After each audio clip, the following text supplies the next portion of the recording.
तुम्ही पाहण्यासाठी या, ठीक आहे म्हटले. पण पालकांचा त्याच्या अगोदर असा विचार झाला की जी मुलगा स्विमिंग मध्ये एकदम फास्ट आहे, जो माशासारखा पोहतोय, त्याच्या आईनं सांगितलं सर हा निर्णय बदला, माझा मुलगा शर्यतीतच धावला पाहिजे, नकोय त्याला स्विमिंग मध्ये मला नाही पाठवायची इच्छा. जो मुलगा गणित सोडून इतर विषयात 100 पैकी 99 गुण घेतोय, त्याच्या आई बाबांचं म्हणणं की नाही आमचा मुलगा इंजिनियरच बनवायचा आहे. सगळ्या मुलांचे सगळे निर्णय आई वडिलांनी बदलले. शिक्षकांचाही नाईलाज झाला, कारण विषय शेवटी त्यांचे आई वडील काय बोलतात त्याच्यावरती तर निर्णय अवलंबून होता. शिक्षकांनीही मान्य केलं. पालकांच्या म्हणण्याप्रमाणे मुलांचं क्षेत्र बदललं. जे पालकांनी जे सांगितलं त्या क्षेत्रात मुलं उतरवली. दुसऱ्या दिवशी स्पर्धा सुरू झाल्या. आता काय जर रिझल्ट आला असेल हो, माशाला जर पाण्याबाहेर काढलं तर मासा पोहला असेल, तो शर्यतीत कसा धावणार, तो तडफडून मरणारच ना. आणि प्रत्येक मुलाची हीच अवस्था झाली. प्रत्येक मुलं स्पर्धा हरला. स्पर्धा हरलेली ही मुलं आतून खचतात, हरून जातात, दिशाहीन होतात, नाराज होतात आणि त्यांना परत नव्याने उभा राहण्याची उमेद त्यांच्यात येत नाही. नकोय आपण हारतोय हे संपलं. आणि आता तुम्ही आतापर्यंत अनुभव सर्वांनी सांगितलंच ना, भाषणात कधी अडचण आली की परत माईकला हात लावला नाही. मग मुलांचंही तेच होतं, हरलोय ना आता नाही, मग आता या क्षेत्रात नाही जायचं, आपलं कर्तव्य फक्त अभ्यास करणे, पास होणे आणि रिझल्ट काय असेल तो काढणे.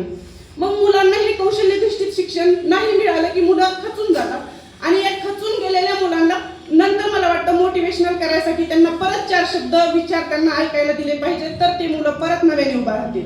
तर या मुलांना मार्गदर्शन करण्यासाठी मी तर म्हणेन की जन्माला आला आहेस थोडं जगून बघ, जीवनात दुःख खूप आहे थोडं सोसून बघ, चिमुटभर दुःखाने कोसळू नको, दुःखाचा पहाड चढून बघ, यशाची चव चाखून बघ, अपयशाला निरखून बघ, डाव मांडणं किती सोपं असतं थोडा तरी खेळून बघ, हरणं किती सोपं आहे जिंकणं किती कठीण आहे, दोन्हीच्या वेदना झेलून बघ, संघर्ष एक खरंच कोडा आहे जाता जाता सोडून बघ, संघर्ष एक कोडा आहे जाता जाता सोडून बघ.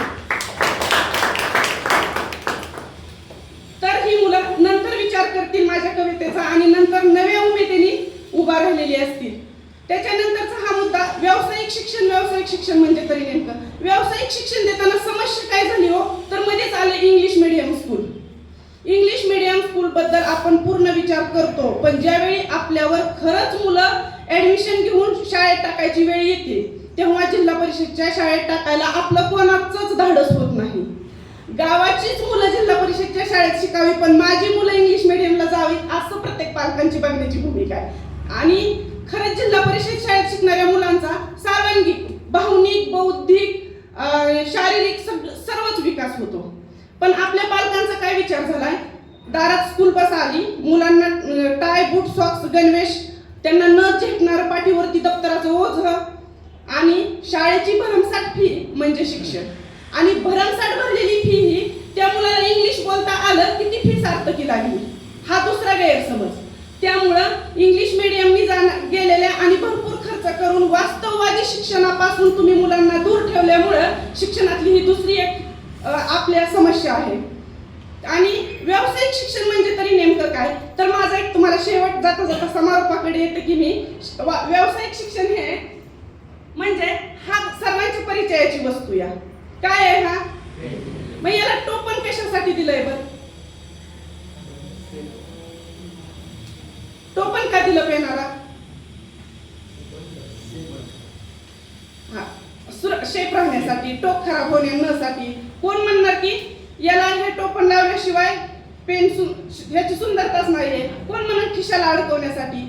मग पेनाला टोपण का, याचा 4ही बाजूनी तुम्ही विचार केला ना म्हणजे व्यावसायिक शिक्षण. आपल्याला प्रत्येक विषयाचा 4ही बाजूनी त्याचा विचार करण्याची सवय लागणे म्हणजे व्यावसायिक शिक्षण.